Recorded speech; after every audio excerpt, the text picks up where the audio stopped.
Good morning. Thanks for staying with us. You're watching Daybreak. The hashtag on X is Citizen Daybreak. The SMS code is 22422 at Citizen TV Kenya and at Ayub Abdikadir. This morning, we are focusing on what's been happening the past 48 hours and following the statement by the Council of Governors to the Senate Speaker yesterday in what now appears to be an unholy alliance as captured on the front page of the Daily Nation. With me in studio on my immediate right is Kevin Osido, who is the Executive Director of the County Governance Watch. Good morning, Kevin. Good morning to you. How you been? What a time to be more alert than to focus on the counties now. Precisely. This is a moment, and quite unfortunate that the moment is gobbled with so many things. Yeah. The upcoming elections, the campaigns are ongoing, politicians and political parties moving from, politicians moving from one party to the other. Yeah. So the citizens are left wondering, and as the Swahili say, if wale wawili ama wengi wakipigana, ni nyasi ndio umia. So unfortunately for devolution, services are hampered, and governors are raising very critical concerns that are also not new. And I think as we continue the conversation is to look at the architecture of devolution, and particularly how we can be able to strengthen institutions. Thank you. And also in studio with us is FCPF Fernandez Barasa, County Governor, Kakamega County. Good morning. Good morning to you, Ayub. And the Chair of the Finance Committee of the Council of Governors. Many thanks for your time. Shortly, we're expecting the presence of Nyamira County Governor, Senior Counsel Okongo Mogani, also a member of the County Public Accounts Committee that was adversely mentioned by the Council of Governors. Let's begin with the latest coming to you, Kevin, first. And it seems concerning, is it, when such a pertinent matter is under the spotlight? We'll talk about service delivery, the devolved system of governance, just for oversight, including the County Assembly.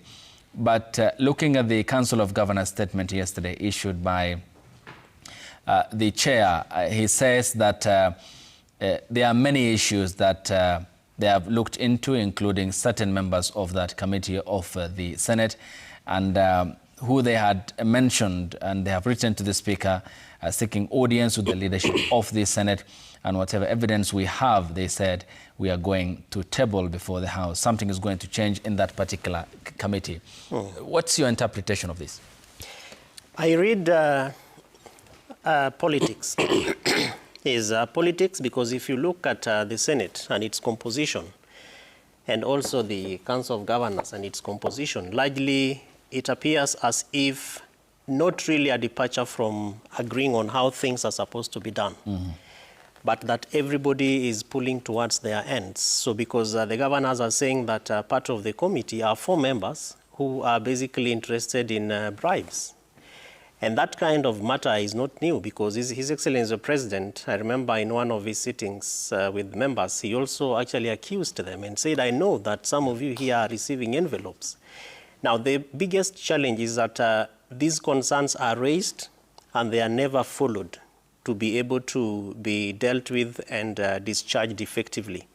And so what we encourage the COG is to name and shame, because to the extent that this already is in public gallery and you've sent it to the citizens and we're already conversing over it, not so much that might probably happen when they sit and probably meet with the Speaker, Amason Kingi, but it would be much more better so that we are able to hold people accountable effectively by naming and shaming them. Because remember, Ayub, that we, as I said earlier on, getting into an electoral session.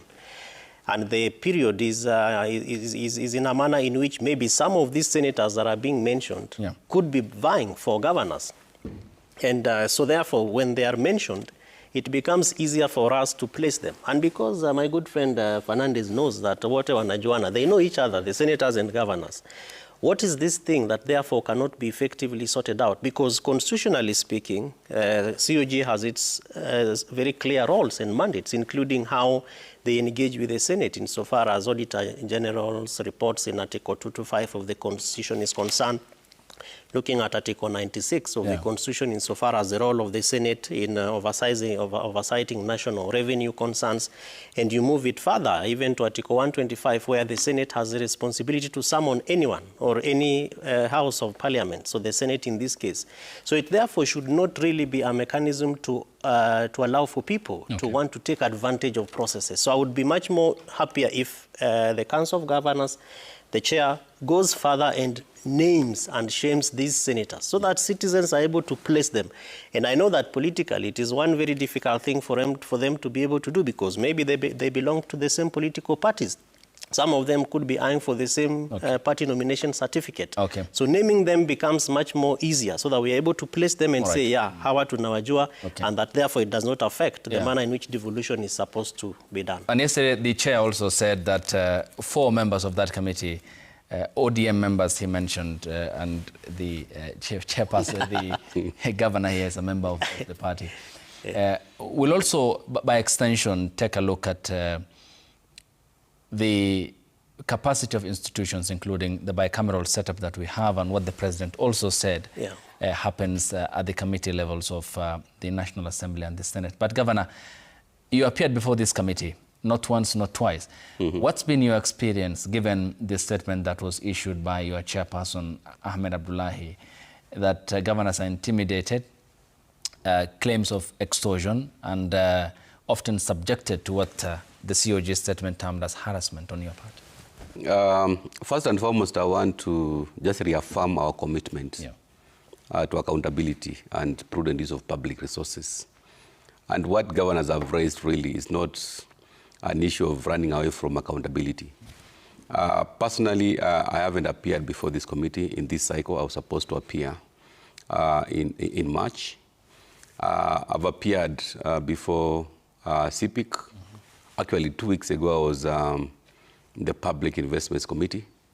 The way they conducted their business was quite cordial and respectful. So we don't have a problem, really, with all the senators. 67 senators, we don't have a problem with them.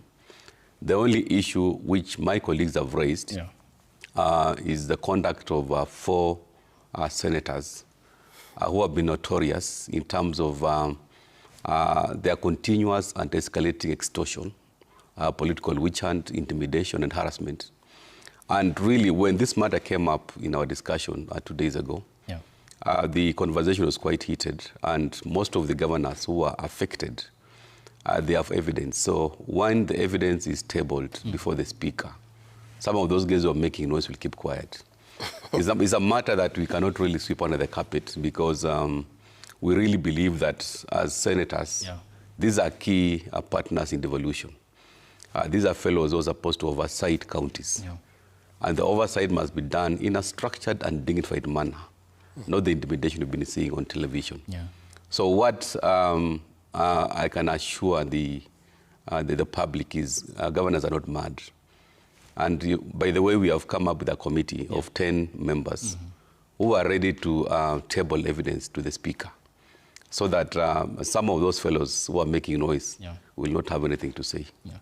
And in the closed-door meeting that you had in Kilifi, looking at the evidence, is it one that will then warrant accountability on the part of the senators? Because looking at the statement you issued as the Council of Governors, some of the matters that you raised are very gross. Is it also an issue that, in your view, will then push the accountability cut on the part of the senators? Now, what I can assure you is in our closed-door meeting, the evidence which was actually produced was quite overwhelming. We have recordings. We have WhatsApp conversations between the said governors, senators, and some of the members who are affected. We also have photographs of where those fellows were meeting in the basements of hotels. So really, that evidence, I can assure you, it is overwhelming. They've even gone further to produce evidence with regard to some of the proxies they use to collect this money. So all that is there, and the conversation is there. Some of those senators even travel as long as Trans Nzoia, seeking for the money. So really, it is not something that governors can just wake up. And by the way, that statement which the chair read on our behalf, the issue is about the continuous and escalating extortion. You know, when people get tired, they now speak out. And that is why my colleagues who are affected, they are ready to table the evidence once the Speaker of Senate gives us an opportunity. Okay. Kevin, this is the structure ideally, what was envisioned by our constitutional dispensation and order. By the way, the senator will be here, a member of that committee. Okongo Mogani, senior counsel, also to speak as a representative of that committee and the Senate by extension. But what the chairperson of the Finance Committee of the Council of Governors here points out, and largely the Council of Governors statement from Kilifi County, then points to a direction of, is it raising fundamental questions of integrity on the part of the House, is it, that is supposed to have in the guardrail of devolution? Yeah, precisely. And I think that, well, I believe that part of the challenge is a foundational concern in the sense that when we are campaigning to be senators, do we really understand, you know, the roles that are ahead of us once we assume those offices? And I have participated in some of these trainings, induction sessions of the senators and even other elected members. And one thing that really bothers us is the understanding of the roles and mandates of some of these offices, and therefore the Senate. And indeed, that the Constitution envisioned that senators would then have that opportunity to protect devolution. But to a sense, Ayub, those of us who are in the devolution sector or space are of the opinion that sometimes governors feel that the senators are not giving them enough attention.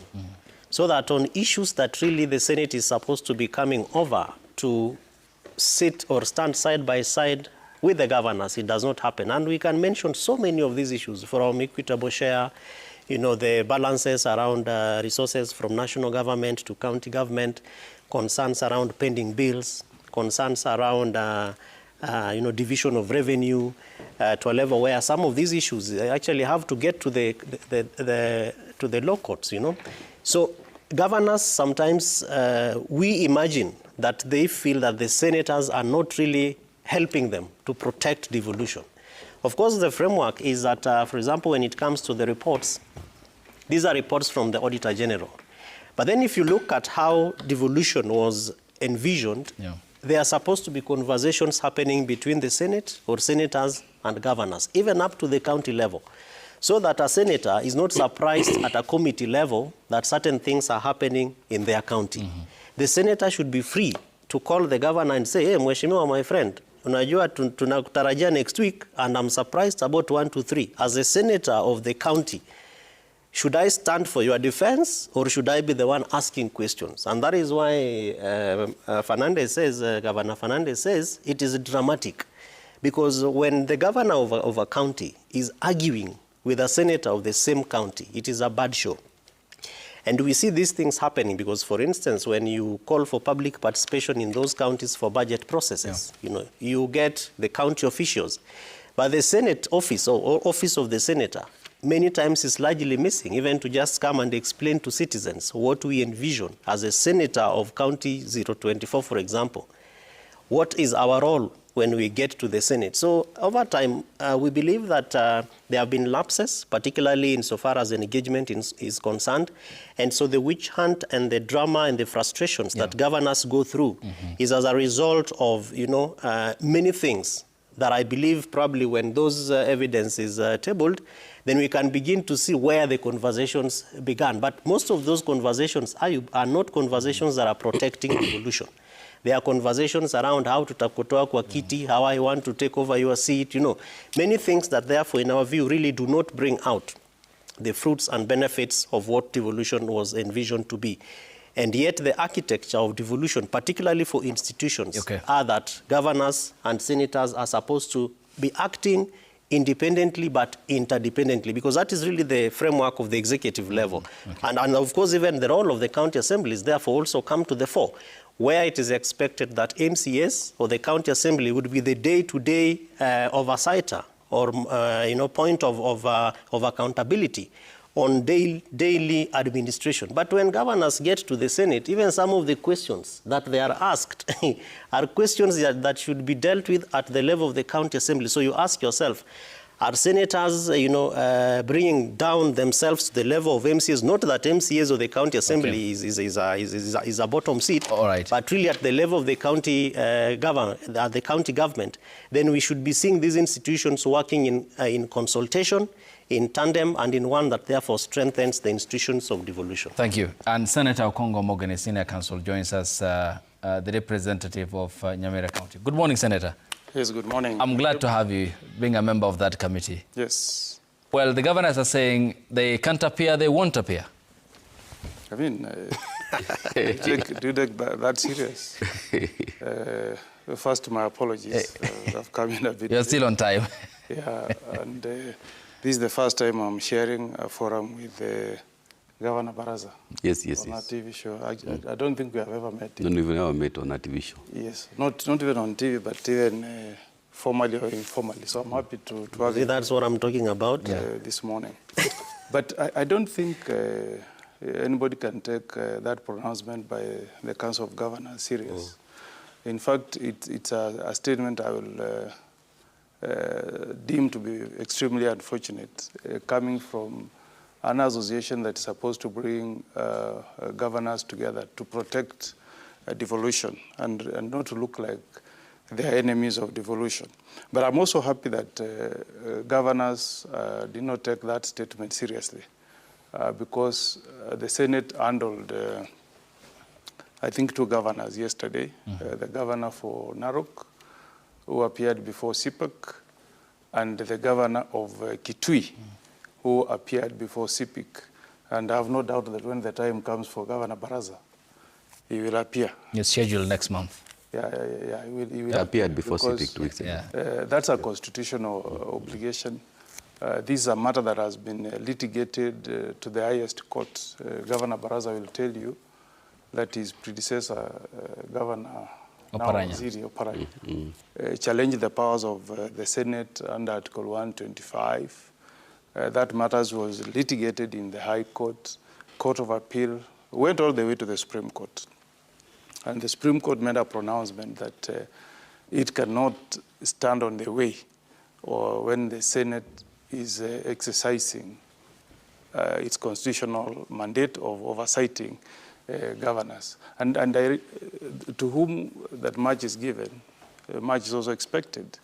It's only good, Ayub, that if you have been given public resources, you also reciprocate by being accountable how you have spent those resources. And let me tell you on this show that if governors work very hard, use the resources that are entrusted to them prudently, they don't even need to appear before the Senate. I'll tell you, Governor, that in the schedule of governors who are meant to appear, we have left out Governor Mutula Kilonzo of Makueni because he has received a clean audit report from auditors. And when we sat, we said, why should we really call Governor Mutula Kilonzo to appear before the committee? Yet, really, in the discussions they have had with the auditors, he seems to have gotten a clean bill of health. But you find that there are governors that have issues that are troubling. At times you feel embarrassed. You know, like we have 2 governors, a governor of Kajiado and a governor of, unfortunately, my own governor of Nyamira, where, you know, donors, reputable donors, like the World Bank, have sent auditors to the ground to follow how those resources have been utilized, and to also look at the books that looks into how the money has been spent. And the governors have written back and said, we are totally unsatisfied how money has been spent. In fact, the CS Treasury has written to those entities and told them all the 6 lines of support, including FLOCA, that has been supporting many counties on issues of climate mitigation, environment, etc. Those 2 counties have had that support withdrawn because of mismanagement. So when we also come to this show, let us appreciate that we have not given Kenyans a chance to enjoy the fruits of devolution. You know, if you look at the 4th schedule, services that were very critical were devolved. When you talk about health, when you have a healthy population, you have a working nation. So health was devolved. Look at water. I'm sure Governor Baraza will tell you, if he gives women of Kakamega piped water to their homes, he will not even need to campaign in 2027. It will be a sure bet. You go to Germany, Germany places a lot of emphasis on early childhood education. Yeah. So the country said, because it is so important that you lay a good foundation for our children, let us devolve ECD, place it in the doorsteps of our governors, and we lay a good foundation for our children so that we can also become a powerhouse in science, engineering, like Germany. But I'm sorry, Governor, to say that in most of our counties, we have just created millionaires in the counties, but not transformed the lives of our people. So I'll be happy if we can have a conversation with our governors geared towards improving governance at the county level, because that's where the problem is. All right, and that includes then ironing out the present concerns that they have raised. And by the way, before I pen off, there is no good ally, there is no good supporter of devolution than senators. Okay, we'll talk more about that because also we fight so hard, so hard to give resources to counties. There is always war between the national government, National Assembly, and Senate. And the war is geared towards removing resources from governors. But we always stand firm and say, we are here as protectors of devolution. And we stand with governors every time. We'll talk more about that defense and also the very privileged house that you sit in, and generally the bicameral setup of the National Assembly and the Senate, and some of the things that the governors have raised, also dovetailing that with what the president said during a parliamentary group meeting at State House in Nairobi last year. We'll be taking that after the break here on the broadcast when we get back with the governor, Kevin, and also the senior counsel here on the broadcast, as we welcome your contributions also, which will sample them in the tail end of this broadcast. Stay with us.